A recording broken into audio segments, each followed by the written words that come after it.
বিশ্বনবী বললেন, জুমার দিনটা এমন দিন, এই দিনে আল্লাহর পক্ষ থেকে বিশেষ ফেরেশতারা মসজিদের সবগুলো দরজার মধ্যে দাঁড়িয়ে যায় এবং জুমার নামাজের আগ দিয়ে খতিব সাহেব আসার আগ পর্যন্ত লিখতে বসে যায়। কে কে মসজিদে ঢুকে নামগুলো তারা কাউন্ট করে, এন্ট্রি করে। সর্বপ্রথম জুমার সালাত আদায়ের জন্য যে মসজিদে ঢুকে আল্লাহর রাস্তায় উট কুরবানি করলে যেই সওয়াব, ওই ব্যক্তির আমলনামায় আল্লাহ ওই সওয়াব দান করে দেয়। সর্বপ্রথম জুমার দিন যে মসজিদে ঢুকে ফালাহুল বুদনা, তার জন্য থাকে একটা উট কুরবানির সওয়াব।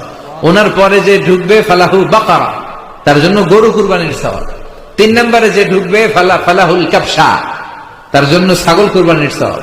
4 নম্বরে যে ঢুকবে তার জন্য ফালাহু আদ-দাজাজা, মুরগি কুরবানির সওয়াব। 5 নম্বরে যে ঢুকবে তার জন্য আল বাইদা, ডিম কুরবানির সওয়াব। সুবহানাল্লাহ পড়ে।